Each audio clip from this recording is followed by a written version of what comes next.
Yang mengerikan, publik seolah-olah disuguhkan dengan ketidakmampuan Prabowo untuk mengendalikan kabinetnya. Juga bagaimana mungkin istana beberapa kali meralat pernyataannya sendiri soal isu ini. Entah siapa yang bisa dipercaya, yang pasti ada yang tidak beres dalam kabinet Merah Putih pada saat ini.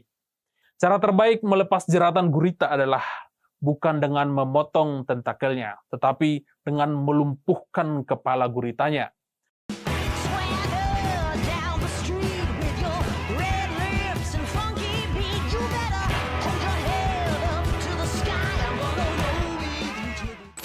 Ya, akhirnya Prabowo mulai merasa gerah akibat ulah menteri-menterinya yang kerja sembarangan dan selalu menimbulkan kemarahan rakyat.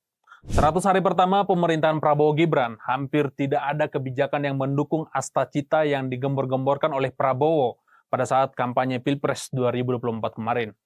Angka 80% kepuasan publik terhadap pemerintahan Prabowo faktanya hanya lip service semata dan tidak sesuai dengan fakta di lapangan. Yang terjadi malah sebaliknya. Teriakan rakyat di mana-mana, kebijakan yang semakin mencekik, pengangguran yang semakin subur, dan pekerjaan menteri yang jauh dari kata memihak kepada rakyat. Mulai dari Maroror Sirait yang mengaku sudah membangun 40.000 rumah padahal ternyata hoax. Isu pagar laut yang tidak menggambarkan spirit pro-rakyat tetapi pro-oligarki hingga ulah Bahlil yang mencoreng wajah Prabowo lewat kebijakan larangan penjualan gas LPG 3 kg lewat pengecer. Yang saya sebut terakhir, lebih parah, Bahlil bukan hanya sekedar membuat kekacauan di negeri ini lewat kebijakannya sendiri. Tetapi internal kabinet juga ikut memanas setelah saling bantah-membantah antara istana, Partai Gerindra, dan Partai Golkar. Isu gas LPG bukan hanya soal kacaunya logika seorang Bahlil, tetapi juga soal komunikasi yang buruk di dalam kabinet Prabowo Gibran. Bagaimana mungkin Prabowo tidak tahu apa yang dilakukan oleh seorang Menteri ESDM untuk negara sebesar Indonesia ini? Juga bagaimana mungkin seorang Bahlil tidak melapor ke Presiden untuk sebuah kebijakan yang mempengaruhi hidup seluruh rakyat Indonesia. Juga bagaimana mungkin istana beberapa kali meralat pernyataannya sendiri soal isu ini. Entah siapa yang bisa dipercaya, yang pasti ada yang tidak beres dalam kabinet Merah Putih pada saat ini.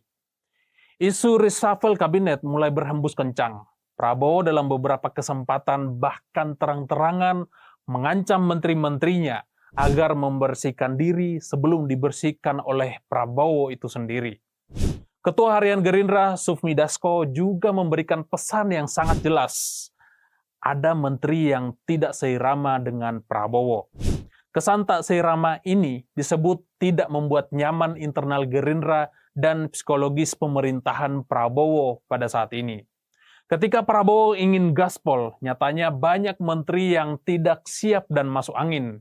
Maklum, ada banyak menteri titipan-titipan rejim Jokowi yang masih menjadi parasit di tubuh kabinet Merah Putih pada saat ini.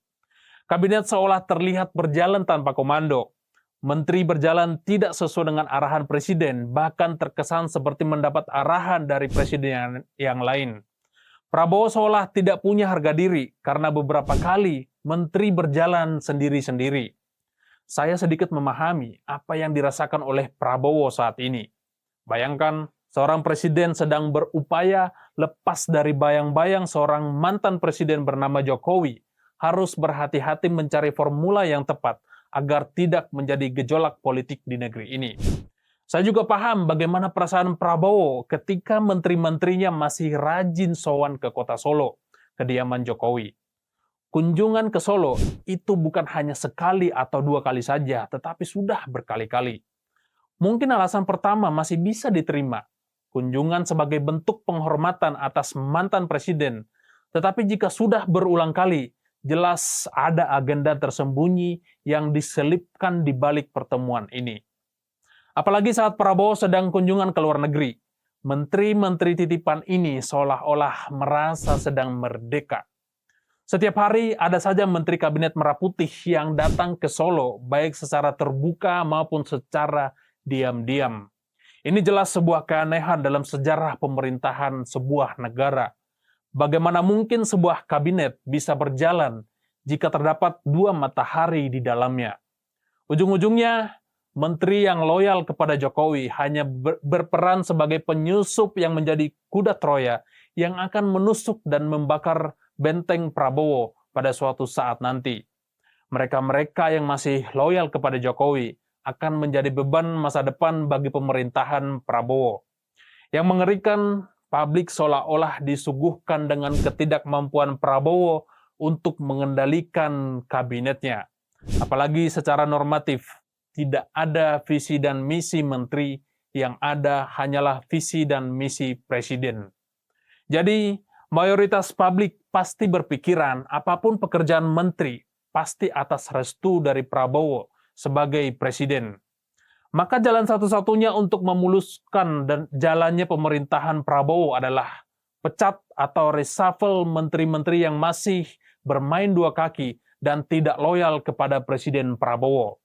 Walaupun bagi saya sulit untuk percaya kepada Prabowo bahwa Prabowo bisa setegas itu untuk memecat menteri seperti Bahlil, Budi Ari, Erick Thohir, Pratikno, Marwarar hingga Raja Juli Antoni.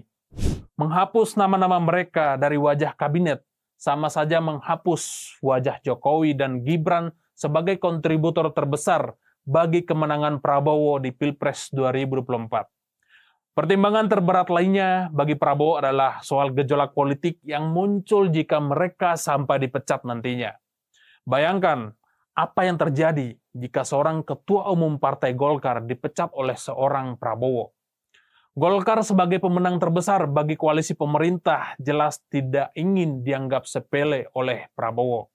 Maka jangan heran, Bahlil sebagai Menteri ESDM adalah request atas kontribusi Golkar, bukan karena penunjukan Prabowo secara prerogatif.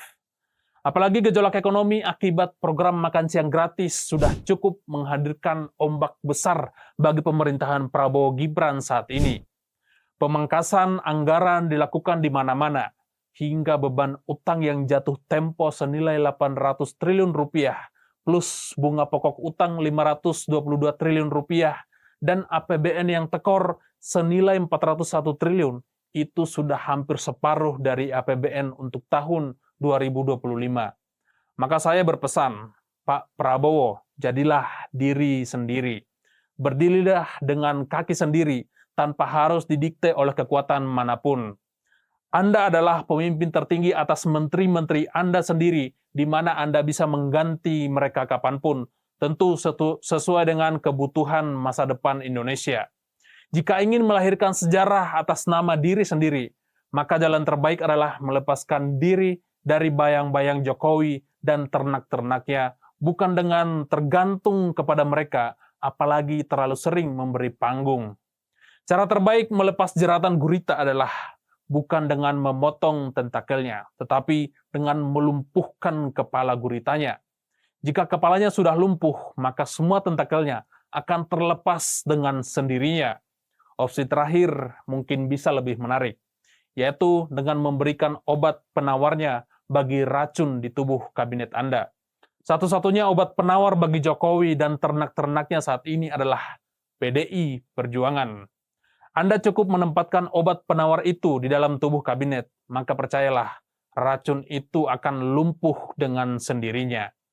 Perjalanan negara ini masih jauh menuju Indonesia Emas 2045. Jangan sampai energi kami, rakyat Indonesia, habis hanya karena akrobat politik yang menjadi kuda Troya bagi kabinet merah putih. Saya John Sitorus, Insight.